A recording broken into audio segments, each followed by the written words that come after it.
Hey, everybody, welcome back to The Journey. I did not get a journey done last week, and the reason I didn't is actually this headband or what this headband is covering. Um, and I want to tell you what happened, tell you the story, and just share with you kind of what it was. So it started years ago, and it's kind of an embarrassing story because years ago when State Line was Daystar, I was down there and I was getting ready for church to start. It was a Sunday morning, and I was in the bathroom, and I was going to the bathroom, and I knew I was alone in the bathroom, and so at the bathroom there are these kind of half walls that come up, like right about to there when you're standing, and so I was going to the bathroom, and I have some floaters in my eyes, and the only thing I can think of is that one of those floaters was just in a spot that I'm not really used to, and so it kind of moved across the side of my vision, and it seemed like the shadow moved over there, and I knew there was nobody in the bathroom with me, and so it really startled me, and so I whipped around really fast and I slammed my forehead right on the corner of that divider in the bathroom, and I saw stars, and it kind of went black a little bit. I got a concussion for sure, and it cut, and it hurt, and it hurt for quite a while. It swelled up, goose egg, and that went down. But then what happened was over the years, just, junk built up on it, a little scar tissue and a little bit of a lipoma and stuff. And so lots of you know me know I've had that lump on my forehead now for a few years. And over the last year or so, I guess probably, it started to hurt. And so I was talking to my doctor about it, and she said, well, if it's starting to hurt, it's really only going to get bigger. We should have it taken off because it's just going to get bigger. It's going to hurt more, and it's easier, get it now.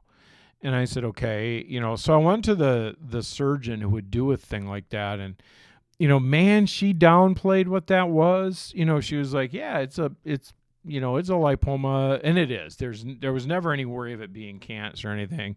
She said, well, just, we do it right here in the office. It's really quick. It's really easy. And you go home, and there's nothing. And I was like, okay, well, that's good. That sounded great. And so my image of quick and easy and like you go home and there's nothing is I come out with like a Band-Aid on my head. That she's going to do a little thing. She'll stick a Band-Aid on it and it'll be good. And so she's going through this thing. So they just gave me a local. They didn't give me a general, which is fine because they really, really did numb it up. But then she's describing all this stuff she's doing, and so she's like, well, it's under the skin, it's under the muscle, it's between the muscle and the skull. And so I have to, and she's telling me this, and she's like, and so I've got to get in there and I've got to get, all around it, make sure it's detached all around it between the muscle and the skull. And I'm sitting there, lying there, and I'm thinking, you see my skull right now? Because I know that I know it's not real deep here, but I was just expecting this tiny little thing, and so, and she's talking about how she's got to pull the muscle away, and it's just like, all right, well, and then she goes, and so it's bleeding a little right now. I'm going to cauterize it. You're going to smell that burning. And she said, that's completely normal. No, for you guys kind of know me, right? And I like to joke around. And fortunately, somehow she picked up on that. But so she goes, "You're gonna smell it, and that's completely normal." And I said, "There is nothing completely normal about me smelling my face burning."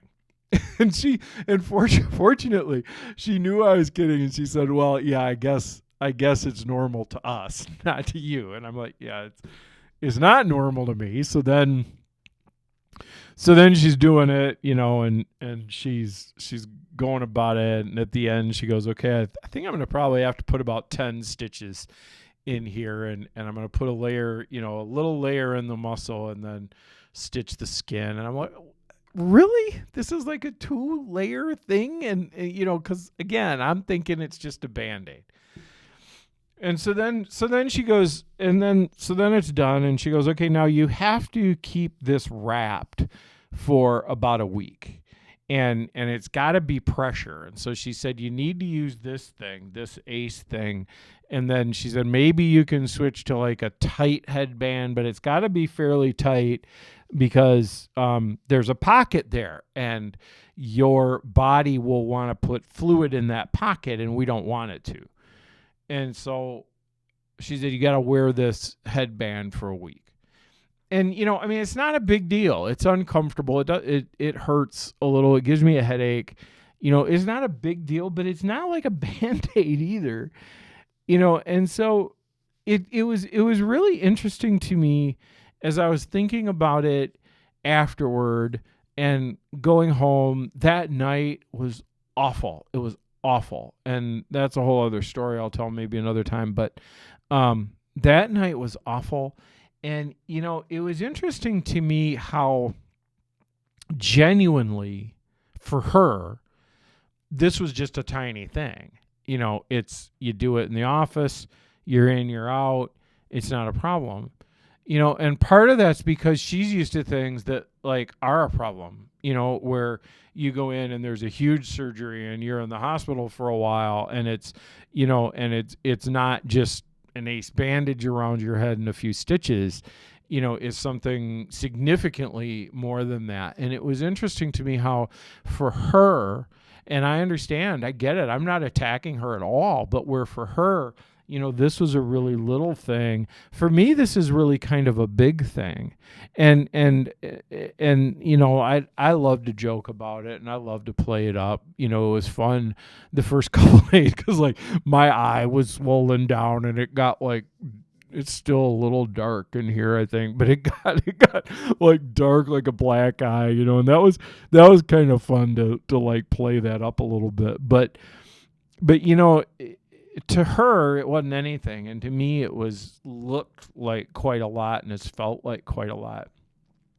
And it got me to thinking about how often that's sort of the competition that we have with God, where the things that happen to us are big things to us, and they're really, really significant. And sometimes they look insurmountable.